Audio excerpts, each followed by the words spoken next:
In case you guys are wondering just how coordinated the whole defense was of Donald Trump, whether or not these Republicans, these elected officials, were totally on board if they actually hate Donald Trump, let's find out.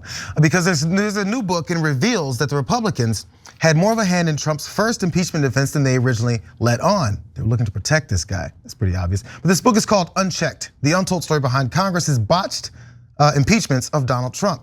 It was written by Politico's Rachael Bade and the Washington Post's Karoun Demirjian, I believe his name is.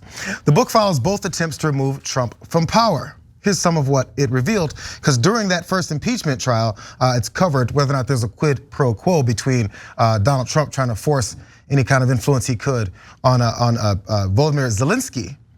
Republicans were unhappy about their defense strategy surrounding that. Here's those details. Former law professor Alan Dershowitz, a lawyer for Trump, argued before the entire Senate that Trump could have done whatever he wanted to get himself reelected if he believed that his own reelection would be in the public interest, which is a sweeping claim of executive power. I remember that. Republicans quickly and privately responded to this declaration that Dershowitz made. Roy Blunt told Trump's team afterwards to fire Dershowitz on the spot. And Ted Cruz, listen to this, warned them to switch tactics. He warned them to switch tactics. This has nothing to do with truth or lies. These are tactics. Anyways, he says, out of 100 senators, you have 0 who believe you that there was no quid pro quo. None. This is Ted Cruz. There's not a single one, is what he reportedly said at one point, contradicting what Republicans were saying publicly about the charges at the time. Senator Lindsey Graham also fumed at Trump's legal team after they fumbled responding to a senator's question about calling new witnesses. Trump's attorneys said that it was simply too late to do so, a line Graham worried would lose Republican votes. He said, "We are effed. We are effed." Wow. Graham, who's a top Trump ally, reportedly said this afterwards as he walked into the GOP cloakroom, a private chamber adjacent to the Senate floor. Now, this whole book also outlines how Mitch McConnell had a role in convincing Senator Lisa Murkowski to vote against hearing witnesses at the trial as well. Here's those details. McConnell sent Murkowski examples of attacks Democratic groups launched against Supreme Court Justice John Roberts, who presided over the trial. His argument to Murkowski boiled down to this: if she voted to allow witnesses, the motion would tie at 50-50, forcing Roberts to break the tie and make a decision that would politicize the court and anger one side or the other.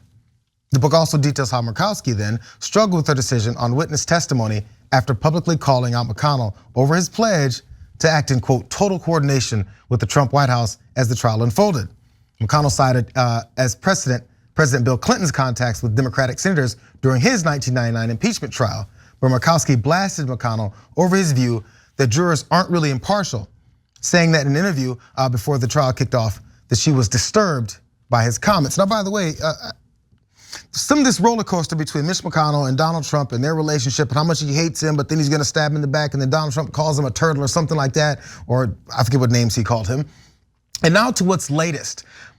I forget how hardcore Mitch McConnell was defending and trying to coordinate this wall around Donald Trump. And now look what Donald Trump was calling him and his wife just last week. You guys remember that? This roller coaster continues on and again, but we keep seeing and remembering these moments when Mitch McConnell and also, by the way, the rest of these guys were defending Donald Trump, just had different tactics in doing so. Yeah, I like how JR started the story by channeling Allen Iverson. We're talking about tactics. We're talking about tactics. They're there. So now let's note that the Republican senators are worried that Alan Dershowitz argued that the president could do whatever he wanted,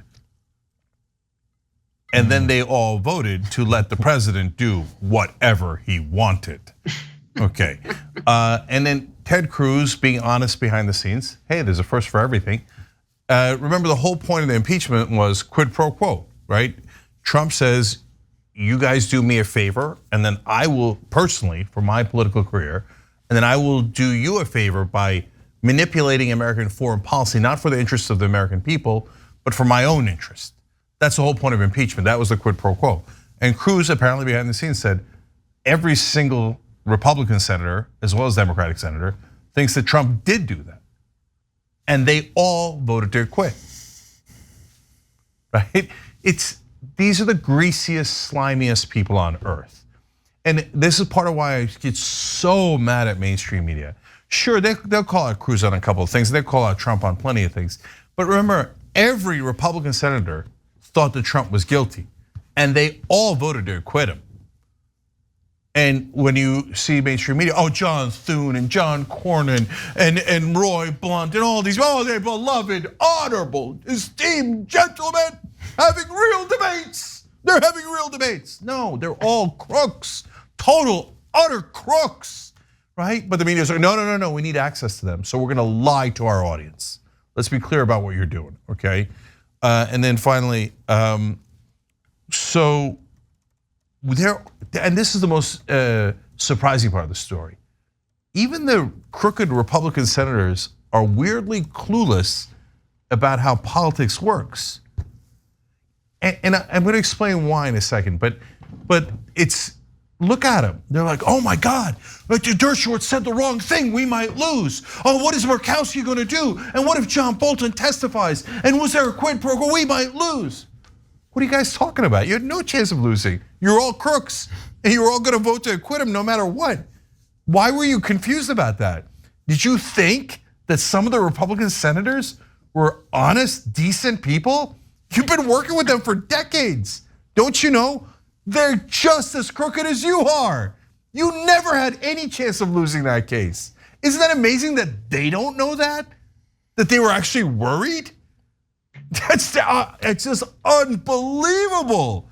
And the reason why, by the way, that they're that unintelligent is because the giant donors, they don't want smart politicians.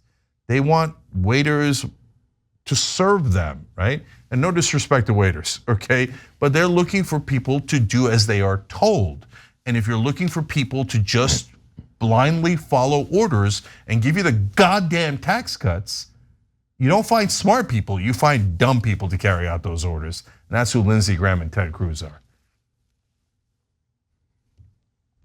Well, I think it was a really smart strategy to have the jury just on your legal team. Wasn't that, I'm surprised no one's done that sooner. It's like, okay, it's much easier to go about a case when the jury is just telling you what argument is gonna convince them towards your case. Like that's a slam dunk right there. But it is funny how like sort of obvious this whole thing was though. Like back when this was like first happening and someone's just up there arguing like, well, our argument is the president can do whatever he wants as long as he thinks it's cool. And it's like the Republican senators are agreeing with that. And they're only doing that because either they're insane or they're lying. Like they're just compromising whatever they believe to then just hold on to power like desperately. So it's just, the whole thing was like incredibly obvious, but you're right. It's like these people, they'll just like, twist and mold themselves into whatever they need to just hold on to power for as long as possible.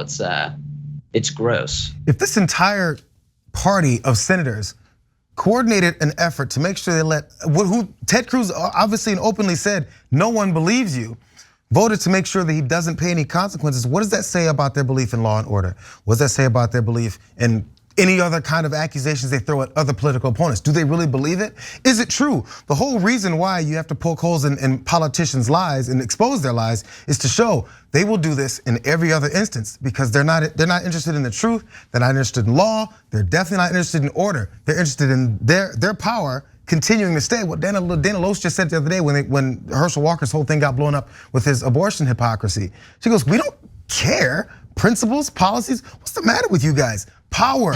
They don't care about anything else. And that's not just with the hypocrisy of these social issues. It's with everything. It's within their own chambers and whether or not they're gonna vote a certain way for America. This country that they said they wanna make great again. This country that they said they believe in and love in so much. This country that they said is God-fearing and God is ruling us and we're patriots. What do all those words mean at this point? Nothing. They vote against those terms and those words and those positive, those things that they like to tell everyone on television. Yeah, so we're fair. So let me do one clarification. One Republican senator did actually vote to convict Donald Trump, and that was Mitt Romney. So there's apparently, I'm no fan of Mitt Romney. I don't agree with him on anything on policy, but apparently there's one honest Republican senator. The rest of them are all goddamn liars. And they pretty much admit it. So, but last thing is, Scott made a great point about the jury because the Senate is the jury when you go to convict the president after he's been impeached by the House. The House impeaches and the Senate decides whether to convict or to acquit. And if he's convicted, he's thrown out of office. So, but sometimes there is jury tampering in a case. In fact, I just saw this interesting series. We had a guest on to talk about it, and the director of it's called Cocaine Cowboys, and it's about what happened in Miami in the 1980s and 90s. Okay, Los Muchachos, the boys, Willie Falcone and Sal Magluta. Okay, these are two biggest drug dealers in Miami. They had these spectacular court cases, and they won. It was like, oh my God, they had Roy Black and these amazing lawyers on the team. It turns out, no, they just paid off the jury. Okay, so then the feds got super pissed, and they followed them for like 20 years and finally got them, right, on other charges. Here, the jury tampering's out in the open. The senators are going to Trump's lawyers and they're like, hey, idiots, we're trying to fix this trial so that your guys are acquitted. And you keep saying dumb things that make it harder for us to lie. So say this instead. They literally hand them notes. We're going to ask you this question as jurors, and you should answer this way. And then you see them go, I will say this. Look at that. The jury told them what to say. I mean, it doesn't get any more jury tampering than that. But of course, Republicans and Democrats, I can't tell the difference. I'm just a reporter. Can't tell the difference. No, they're crooks. It's obvious.